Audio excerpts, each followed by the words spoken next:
Good morning বন্ধুরা, তোমরা সবাই কেমন আছো? আশা করছি সবাই অনেক ভালো আছো, সুস্থ আছো। আমিও ভালো আছি।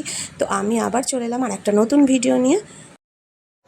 এই দাঁড়া, এদিকে আয়, এদিকে আয়। তো সকাল সকাল আমরা এখন নেমে পড়েছি ট্রেন থেকে। আমরা যাচ্ছি ঘুরতে। তো কোথায় যাচ্ছি, কেন যাচ্ছি, সবটাই তোমাদের সঙ্গে শেয়ার করব। তোমরা আমার সঙ্গে থাকো আর ভিডিওটা পুরো দেখার অনুরোধ রইল। তো তোমরা আমার সঙ্গে থাকো, পাশে থাকো আর ভিডিওটা দেখতে থাকো। তো আমরা এখন যাচ্ছি হচ্ছে অটো স্ট্যান্ডে, অটো ধরবো বলে। তো এখান থেকে মানে প্ল্যাটফর্ম থেকে নেমে অনেকটাই হাঁটতে হয় অটোর জন্যে। আর এখন চলে এসেছি এই হোটেলটায়। তো এখানে এখন আমরা সকালবেলার জলখাবার খাবো, তারপরেই অটোতে উঠবো, না হলে আর চলতে পারবো না।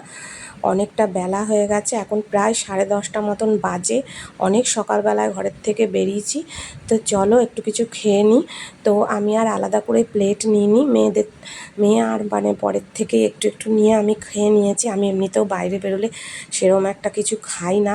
তো যাই হোক, ওরা খুব জোর জবরদস্তি করছিল বলে তো ওদের থেকে আমি বললাম আমার জন্য আর আলাদা করে প্লেট নিতাম না, আমি তোমাদের থেকেই নিয়ে খেয়ে নেবো। তো যাই হোক, ওরা খাচ্ছে। সকালের খাওয়া দাওয়া কমপ্লিট হয়ে গেছে আর আমরা বসে পড়েছি অটোতে। একদম অটোটা ফাঁকা ছিল, এসেই আগে আমরা বসলাম। তো তারপরে পরপর কয়েকজন বসলো, আর অটো তো না বললে ছাড়বে না। তো চলো, আমাদের অটো ছেড়ে দিয়েছে, আমরা যাচ্ছি। এত ভালো লাগছে না, মানে কি বলবো, এত দিন পর বেরিয়েছি কোথাও।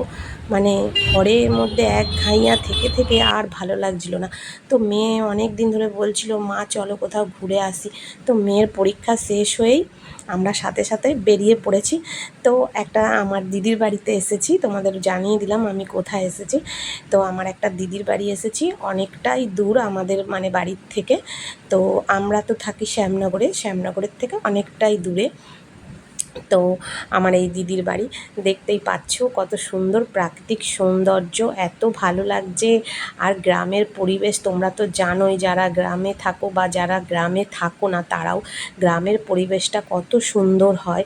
তো দেখো এত ভালো লাগছে কি বলো। আমার মেয়ে তো আগে আগে হেঁটে আমাদেরকে ছেড়ে চলে যাচ্ছে, আর আমি আর আমার বর আস্তে আস্তে হেঁটে হেঁটে আসছি। আর আমার বরের তো এমনিতে একটু পায়ে ব্যথা, যার জন্য একটু আস্তেই হাঁটছি। আর অটোর থেকে নেমে অনেকটা দূরে, তো আমরা আস্তে আস্তেই তার জন্য হেঁটে হেঁটে আসছি। আর জানো তো আমার না মানে কি বলবো, গলার অবস্থা একদমই খারাপ। মানে এত গরম পড়েছে আর ঠান্ডা জল খেয়ে খেয়ে মানে আমার একদম গলার অবস্থা খারাপ হয়ে গেছে। এই দেখো আমি চলে এসেছি, এই যে আমার দিদিটা এখানে বসে আছে। আর আমরা ভাবলাম বসে বসে গল্প করতে করতে চলো একটু রিলস বানিয়ে নিই।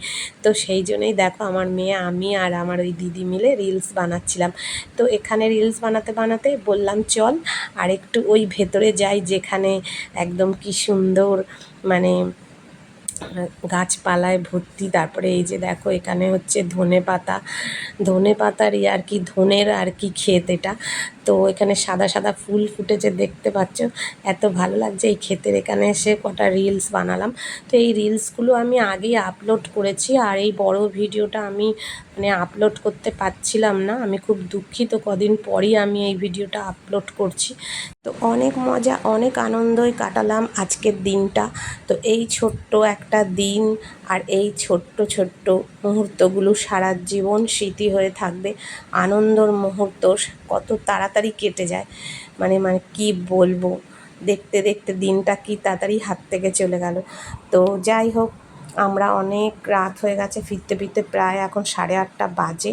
তো অনেক খিদে পেয়েছিল, আসার সময় একটু কিছু খাবার নিয়ে নিয়েছি, আর সেটাই খেতে খেতে ভিডিওটা শেষ করলাম। আজকের মতন ভিডিওটা এই পর্যন্তই। ভালো লাগলে লাইক করো, কমেন্ট করো, আর আমার চ্যানেলটাকে সাবস্ক্রাইব করে আমার পাশে থেকো। তো চলো বন্ধুরা, আজকের মতন টাটা, গুড নাইট। আবারও চলে আসবো আর একটা নতুন কোনো ভিডিওর সঙ্গে। তো তোমরা ভালো থাকবে, সুস্থ থাকবে আর সাবধানে থাকবে। আর একটা কথা, আমার ভিডিওটা শেয়ার করে দিও। টাটা।